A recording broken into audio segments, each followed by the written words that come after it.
Hello दोस्तों, मेरा नाम अनुज चौधरी है और आज हम पढ़ेंगे कि एलर्जी क्या होती है, किस कारण की वजह से होती है और हमारी बॉडी को ठीक करने का, इनकी एलर्जी को ठीक करने का क्या तरीका है, कौन सी ड्रग्स हमें लेनी चाहिए। ड्रग्स जाने से पहले हम मैकेनिज्म जाने कि भाई जो एलर्जी है होती क्यों है और एलर्जी हम किस चीज को बोलते हैं, किस समस्या को बोलते हैं। तो आज का टॉपिक है हमारा एलर्जी। देखो, एलर्जी एक रिएक्शन है, हमारी बॉडी का एक रिएक्शन होता है, हमारी बॉडी का एक रिस्पॉन्स होता है जो कि हमारे इम्यून सिस्टम के द्वारा दिया जाता है।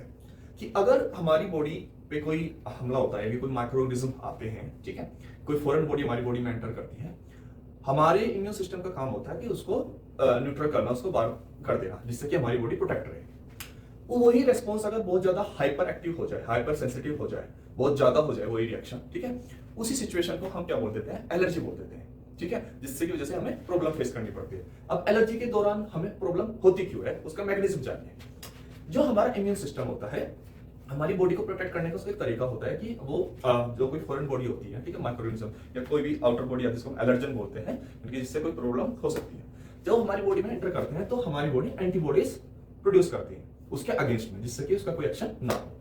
अब प्रॉब्लम कहां पे क्रिएट होती है वो जानते हैं। ये एलर्जन है, ये डॉट डॉट जो आपको दिख रहे हैं, ये हमारी बॉडी में एंटर हुए। हमारी बॉडी में WBC सेल होती हैं जो कि एंटीबॉडीज बनाती है इनके एंटर होने की वजह से। जैसे ये सबसे पहली बार एंटर होते हैं एलर्जन, तो WBC का एक टाइप होता है लिम्फोसाइट, वो हमारी एंटीबॉडीज बनाते हैं। ठीक है, ये एंटीबॉडीज का सिंबल है। ये हुआ जब फर्स्ट टाइम एंट्री हुई है। जब वही सेम एलर्जन दोबारा एंटर करता है हमारी बॉडी में, तो वो हमारी बॉडी में मास्ट सेल भी होती है। क्या होती है? Mast cell. और ऑलरेडी हमारी बॉडी में एंटीबॉडीज प्रोड्यूस हो चुकी है। तो ये यहाँ पे ये WBC थी, अभी यहाँ पे होगी मास्ट सेल, और उसके ऊपर भी यहाँ पे ऑलरेडी हमारी एंटीबॉडीज प्रोड्यूस हो चुकी है। जब ये एलर्जन दोबारा एंटर कर रहा है हमारे बॉडी में, ये आप देख सकते हैं, तो ये यहाँ पे जो मास्ट सेल है उसके ऊपर जो हमारी एंटीबॉडीज है उस पे जाके यहाँ पे बाइंड करता है, जिसकी वजह से ये जो मास्ट सेल है ये हमें हिस्टामिन रिलीज करती है। हिस्टामिन एक केमिकल होता है, ठीक है, और यही प्रॉब्लम क्रिएट करता है हमारे एलर्जी को। ठीक है, सबसे मेन रोल इसी का होता है। जो ये केमिकल रिलीज हुआ इस मास्ट सेल से, जिसका नाम है हिस्टामिन, अब ये हिस्टामिन अपने रिसेप्टर पे जाके बाइंड करता है। इसके मेनली दो रिसेप्टर जहां पे जाके बाइंड करता है, रिएक्शंस को करता है। एक का नाम होता है H1 रिसेप्टर और एक का नाम होता है H2 receptor. H1 receptor, H2 receptor, H means histamine. जब ये H1 रिसेप्टर पे जाके बाइंड करता है या H2 रिसेप्टर पे जाके बाइंड करता है, जब ये हमारी बॉडी में प्रॉब्लम होती है। जो हमें ड्रग्स चाहिए होगी वो इस रास्ते को रोकने के लिए चाहिए होगी।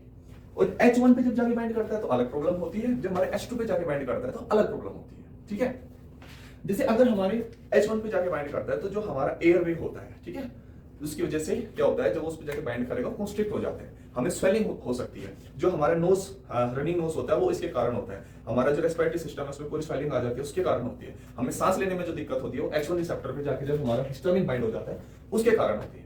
ठीक है, जब ये हिस्टामिन हमारे H2 पे जाके बाइंड हो जाता है तो हमें एसिडिटी की प्रॉब्लम होती है, हमारे स्टोमक में बहुत ज्यादा एसिड रिलीज हो जाता है, जिसकी वजह से हमें एंटी एसिड यानी कि ड्रग लेनी पड़ती है। तो अगर ये H2 पे जाके बाइंड कर रहा है तो एसिडिटी प्रॉब्लम कर रहा है, अगर ये हमारे H1 पे जाके बाइंड कर रहा है तो हमें रेस्पिरेटरी सिस्टम से रिलेटेड ज्यादा का प्रॉब्लम देखने को मिलती है। अब हमें ये ऐसी दवा चाहिए कि जो इन दोनों रास्तों को रोक दे, जो हमारा हिस्टामिन रिलीज हो रहा है वो H1 पे जाके बाइंड ना हो और H2 पे जाके बाइंड ना हो, तो हमारी प्रॉब्लम सोल्व हो जाएगी। क्योंकि जितना ज्यादा हिस्टामिन रिलीज होगा, H1 H2 पे जाके बाइंड होगा, हमें जीआईटी प्रॉब्लम होगी, ठीक है, हमारे गैस्ट्रोइंटेस्टाइनल प्रॉब्लम होगी H2 की वजह से, हमारे H1 की वजह से हमें रेस्पिरेटरी प्रॉब्लम होगी, जैसे हमें अस्थमा हो सकता है। तो उन सबको ठीक करने के लिए हमें ड्रग्स चाहिए कि H1 और H2 के रास्ते को रोकने के लिए। वो ड्रग्स का क्या नाम होता है कि भाई H1 ब्लॉकर। इसको हम जो ड्रग देंगे यहाँ पे देंगे हम H1 ब्लॉकर, और इसके लिए हम देंगे H2 ब्लॉकर। वो कैसे काम करेगी, ये मैंने बताया कि यहाँ पे रिसेप्टर होता है और इस पे जाके बाइंड करता है। अगर मैं कोई ऐसी ड्रग दूं जो पहले से ही जाके H1 पे जाके बाइंड हो जाए, रिसेप्टर पे जो पहले से जाके इस पे बाइंड हो जाएगी, तो हमारा जो ये अननेसेसरी जो हिस्टामिन रिलीज हुआ है उसको यहाँ पे जगह नहीं मिलेगी बाइंड होने के लिए। जब बाइंड होने के लिए जगह नहीं मिलेगी तो रिएक्शन नहीं होगी, यानी कि उसको अपना असर दिखाने का, अपना रिजल्ट दिखाने का मौका नहीं मिलेगा। तो जब मौका नहीं मिलेगा तो हमें जो रनिंग नोज है, स्वेलिंग नोज है, ठीक है, हमारा जो अस्थमा की प्रॉब्लम हो रही है, ठीक है, हमारा रेस्पिरेटरी सिस्टम में जो स्वेलिंग आ रही है वो हमें नहीं देखने को मिलेगी। हमें जो एसिडिटी की प्रॉब्लम हो रही है हमें वो देखने को नहीं मिलेगी। तो सिर्फ हमें क्या करना है कि जो हमारे H1 है और H2 है वहां पे ऐसी ड्रग देनी जो उस पे जाके बाइंड हो जाए। बाइंड होने की वजह से हमारे हिस्टामिन को फिर जगह नहीं मिलेगी इस पे बाइंड होने के लिए और हमारी प्रॉब्लम ठीक हो जाएगी। अब वो ड्रग होती कौन सी है ये हम जान लेते हैं। जो हमारी H1 से रिलेटेड ड्रग है, H1 ब्लॉकर, उसका जो हमारा जो मेनली एग्जांपल है, जो बहुत ही कॉमन है, आप सबको पता होगी, सिट्रीजिन। जब हमें जुकाम हो जाता है ज्यादातर हम जब लेते हैं, ठीक है, इसका नाम है सिट्रीजिन। एक हमारी जो एग्जांपल दूसरी ड्रग है मैक्लिजिन, मैक्लिजिन।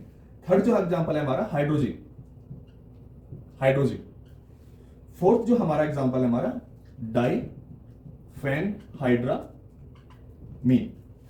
तो ये सब चारों की चारों ड्रग्स हमारी इस पे जाके H1 जो रिसेप्टर उस पे जाके बाइंड करेगी, हिस्टामिन को बाइंड होने से रोकेगी और हमें जो भी हमारी ये मेनली स्वेलिंग की जो प्रॉब्लम है ये होने से रोकेगी। तो हमें जो जुकाम में जो दिक्कत होती है वो नहीं होगी।